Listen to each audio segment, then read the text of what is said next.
Are the Rolling Stones too old? Let's talk about it. Okay, so I recently put up a poll over in the community section of the channel about which is the best classic rock band that is still currently touring in 2024.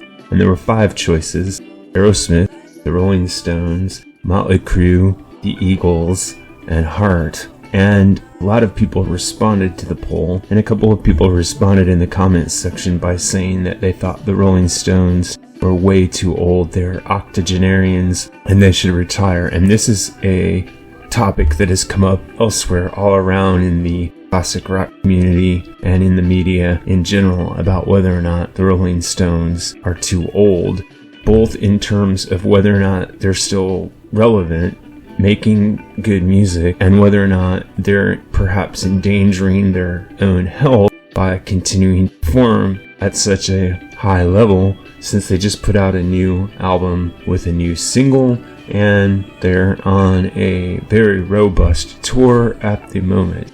So I'm going to tell you my feelings about all of this, and I'm also going to tell you why I think the Rolling Stones are still out there doing what they're doing. But before I do that, I want you to listen to something that Mick Jagger said way back in 1972 when he was interviewed by Dick Cavett about if he thought he could see himself performing into his older age. Here's the interview with Jagger. Can you picture yourself at the age 60 doing what you do now? Yeah, easily, yeah. Really? Oh, yeah. Going on stage with a cane and moving the way you do? No, there's a lot of people that do it at 69. I think it's a bit weird, but they seem to still get their rocks off at it. Marlene Dietrich, she still does it, and she's more than 60. She still does it? Yeah. She did it in London, yeah. Really? I didn't realize she's that. 60. I had rumors that she does, but I didn't know that she I got the right person. I'm a bit confused at that area there. Alright, so if you notice, he said in there he would see himself performing with a cane. But even at 80 years old, that's hardly the case. If you saw Jagger perform most recently at the New Orleans Jazz Festival, he's dancing around out there like he did in the 1970s. He doesn't need a cane. He's highly energized, and the band sounds really good, and it's quite clear that they're not using any kind of backing tracks or auto-tune, which isn't the case with some other acts. They just put out an album, Hackney Diamonds, which is a good album. I have a video on it as well. It is not the best Rolling Stones album in history, but it's certainly not the worst Rolling Stones album in history, and its weaknesses aren't coming from the performances of the band. It's more in the production end of it. And if you take a look at the single with its video, Angry, it's got about 20 million views here on YouTube, which is good for any artist in this day and age. And it's a catchy song. They can still write a good catchy hook. They can still turn out an album of solid material. And like I said, if you saw the New Orleans Jazz performance in particular, because it's a daytime outdoor performance on kind of a sparse stage, you can get a real feeling for how well the band is still playing live. Alright, why would the Stones continue to tour at such a heavy level? Why would they bother to put out an album in a world where the music industry is so vague and uncertain?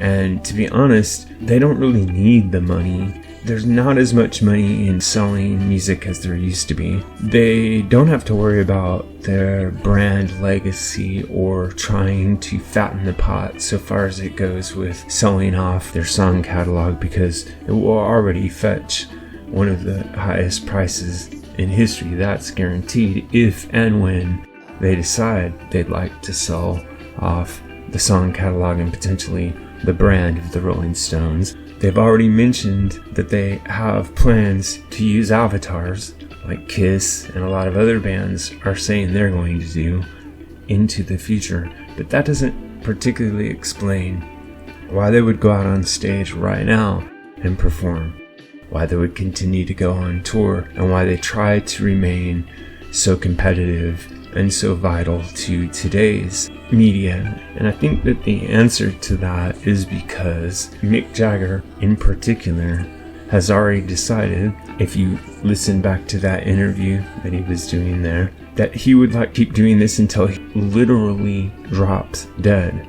So when people are saying, hey, he might be risking his life out there because he already did have a heart attack and he's an octogenarian and he's jumping around and running and dancing and singing night after night, day after day, flying around the world, touring with the Rolling Stones like he's in his 20s. Well, maybe that's the whole idea. Maybe he's decided that he'd rather die on stage than he would any other circumstance. And this is quite understandable if you look at it from Jaggers' perspective, because entertainment and performance and being a member of the Rolling Stones is by far the most defining aspect of his life and his identity. And not only that, he has remained fruitful and productive within that framework all this time. So this brings me to my last point, which is they are clearly trying to see how far they can go with their creative efforts and with the band,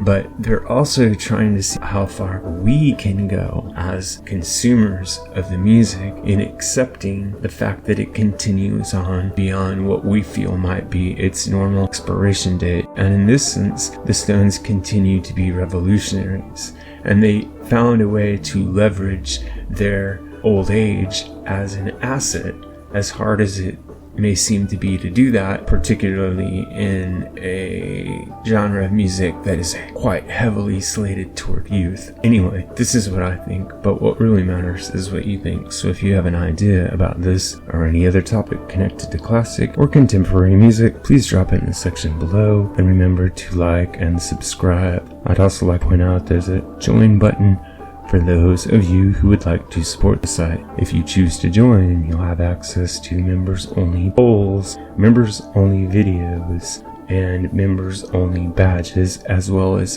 a lot of other perks that you can see if you click that button. Now, I mentioned at the beginning of the video that I had done a poll on which was the best live band in 2024. You can access that poll by clicking the link below, and I'm going to tell you my choice out of that group of 5, which is the Rolling Stones, simply because they are performing at a better level than Aerosmith or Motley Crue or the Eagles or Heart. And all 5 of these bands have live footage from this year readily available here on YouTube. You can go look for yourself. Meanwhile, if you care to do so, you can cast your vote in the poll I've just put up, which is on the topic of whether or not the Rolling Stones are too old. So if you want to participate in the poll, click the link below. Thanks a lot.